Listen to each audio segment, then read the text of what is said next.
Welcome back to Teenage Nightmares, the place that drags you deeper into the world of the unknown. In tonight's chilling tale, Tim shares a terrifying experience from his past, one that began as just another night with friends, but quickly spiraled into a nightmare none of them would forget. So sit back, grab your headphones, get comfortable, and enjoy a Teenage Nightmares original. One Bad Night. Hello, my name is Tim, and tonight I'm going to share what I believe was an encounter with the dead. It happened sometime in October of 1999. Me and a group of friends decided to check out the old haunted theater in our town.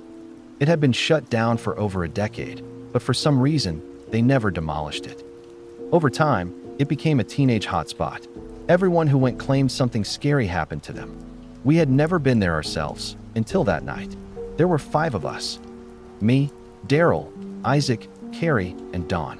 We all loaded into Dawn's station wagon and headed for the place. It was only about a 10-minute drive, but the moment we pulled up and actually saw it in person, none of us were in a rush to get out of the car. The theater wasn't in town. It sat all alone in the abandoned part of the old district, where nobody lived anymore. Every other building had been torn down, but the theater still stood, probably because it had such a deep history tied to the town. We had never been inside, but someone from school told us there was an opening around back. So hesitantly, we started making our way toward the rear of the building. Once we got inside, we were surprised to see Trevor, a kid from our school, already there. We asked him what he was doing there alone, and he quickly shook his head.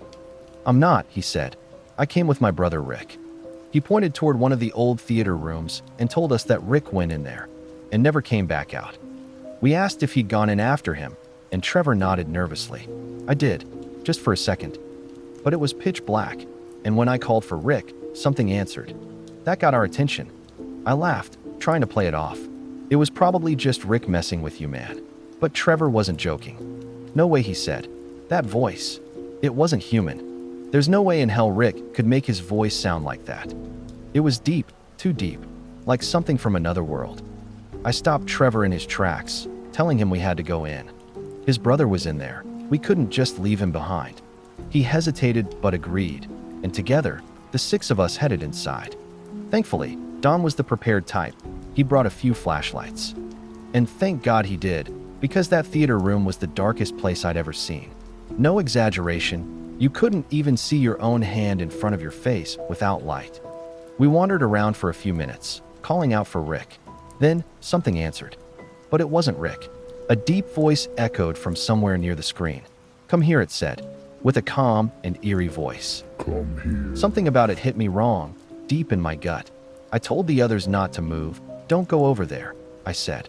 But Carrie, being the reckless guy he always was, laughed it off and walked straight toward the screen. But his laughs would soon turn to screams. We whipped our flashlights toward him, but they were cheap, dim. All we could make out was the back of Carrie's head, barely. And then we saw it, a tall, dark shadow moving toward him.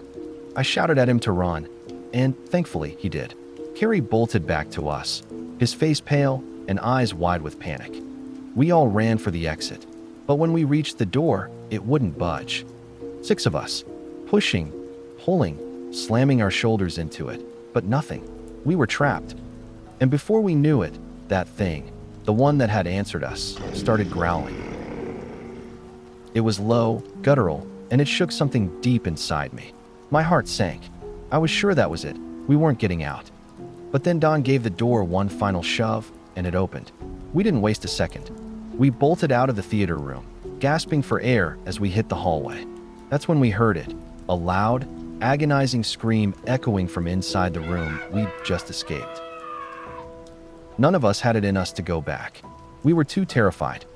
So we ran out of the building and sped off to the nearest gas station, where we called the police.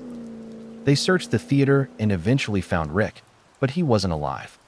There were no signs of a struggle, no cuts, no bruises, no choke marks. But the look on his face, it was frozen in pure horror, like he had been scared to death. We told the police what happened, told our families, but nobody ever believed us. It's been years now, and I still think about Rick.